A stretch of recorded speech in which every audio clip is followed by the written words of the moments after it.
छात्रों, आज हम सामाजिक अनुसंधान में अनुमापन प्रविधियां स्केलिंग टेक्निक्स के बारे में अध्ययन करेंगे।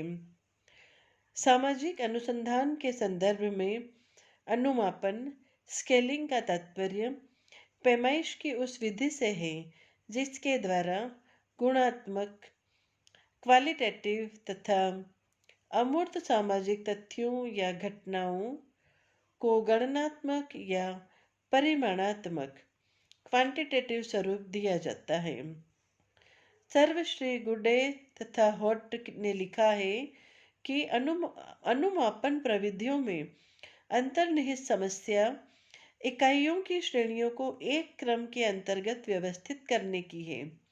दूसरे शब्दों में, अनुमापन प्रविधियां गुणात्मक तथ्यों की श्रेणियों को गणनात्मक श्रेणियों में बदलने की पद्धतियां हैं। समाजशास्त्र में अनुमापन का काम सरल नहीं है, क्योंकि इसे मनोवृत्ति, विचार, सामाजिक स्थिति, सामाजिक दूरी आदि अमूर्त एवं गुणात्मक घटनाओं को मापना पड़ता है और इनका प्रत्यक्ष व सही माप संभव नहीं है। एक व्यक्ति का दूसरे व्यक्ति के प्रति मनोभाव का माप करना उतना सरल नहीं है जितना कि किसी भौतिक वस्तु के वजन, लंबाई अथवा चौड़ाई को ज्ञात करना। इसका प्रमुख कारण यही है कि अधिकांश सामाजिक घटनाएं न केवल जटिल हैं, अपितु वे परिवर्तनशील तथा गुणात्मक भी हैं। उनकी प्रकृति गुणात्मक होने के कारण उनका वस्तुनिष्ठ, ऑब्जेक्टिव एवं गणनात्मक माप एक कठिन समस्या बन जाता है। पर विज्ञान का काम तो समस्याओं एवं बाधाओं की चुनौतियों को स्वीकार करना है, और समाजशास्त्र ने भी यही किया है, क्योंकि घटनाओं को ठीक ठाक मापने की क्षमता को विकसित किए बिना समाजशास्त्र के लिए अपनी वैज्ञानिक परिस्थिति, साइंटिफिक स्टेटस को बनाए रखना संभव नहीं हो सकता।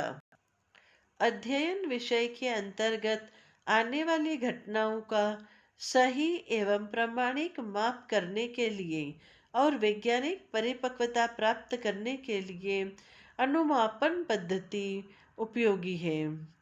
वस्तुनिष्ठ माप के लिए भी अनुमापन प्रविधियों की उपयोगिता है। सामाजिक अनुसंधान में सामाजिक घटनाओं की वास्तविकताओं का अध्ययन और अध्ययन द्वारा यथार्थ एवं निर्भर योग्य निष्कर्ष निकालना तो संभव हो सकता है, लेकिन एक घटना विशेष का वस्तुनिष्ठ माप कर सके, ऐसा कैसे संभव है? वास्तविक स्थिति का पता लगाने के लिए गणनात्मक विवेचना अत्यंत उपयोगी है, और यह काम अनुमापन प्रविधियों की सहायता से ही किया जा सकता है। सामाजिक अनुसंधान में समान, वस्तुनिष्ठ एवं तटस्थ निष्कर्ष निकालना तभी संभव होगा जबकि विभिन्न सामाजिक घटनाओं को मापने की सुनिश्चित प्रणाली या पैमाना हमारे पास हो।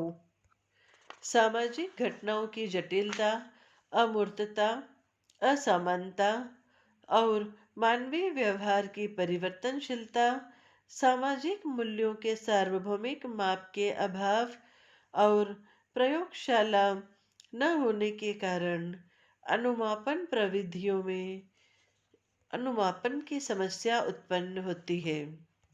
छात्रों, अब हम पढ़ेंगे कि सामाजिक घटनाओं या तथ्यों को मापने के लिए कुछ पैमानों का विकास किया गया है। किस प्रकार अनुमापों द्वारा गुणात्मक तथ्यों को गणनात्मक तथ्यों में परिवर्तित किया जा सकता है। तो अब हम पढ़ेंगे अनुमापन के प्रकार या समाजशास्त्रीय अध्ययन में किन पैमानों का प्रयोग किया जाता है। तो छात्रों, पहला पैमाना है अंक पैमाना, पॉइंट स्केल।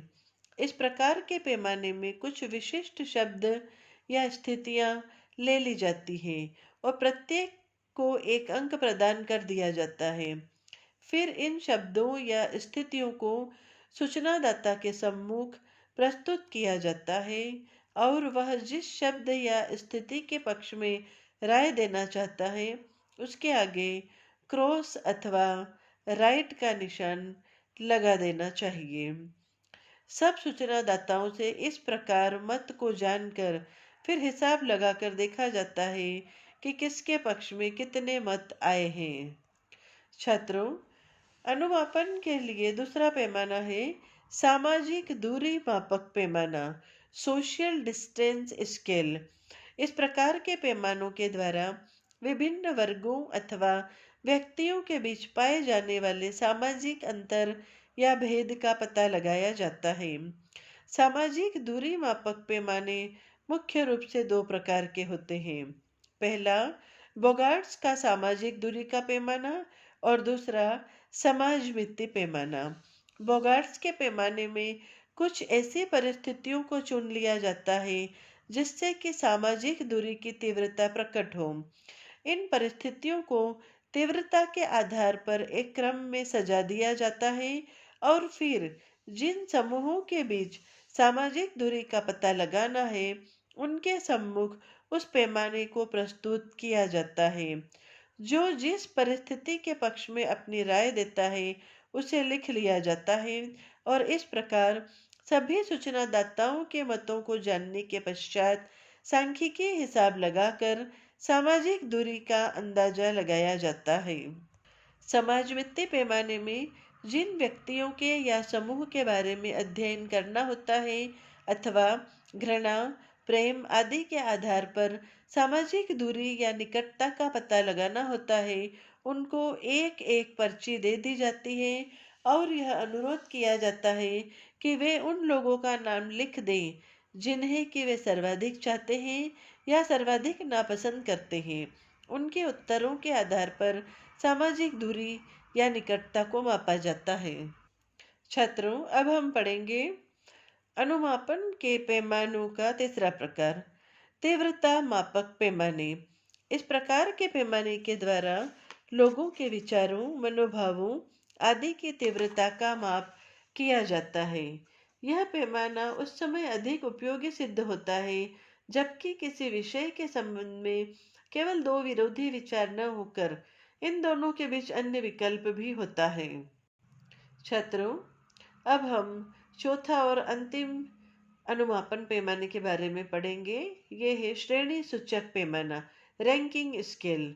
इस प्रकार के पैमाने में परिस्थितियों या तथ्यों को कुछ श्रेणियों में प्रस्तुत किया जाता है और उन्हें ऐसे क्रम में रखा जाता है उससे यह पता चल जाए कि एक की तुलना में किस दूसरे को लोग अधिक पसंद करते हैं।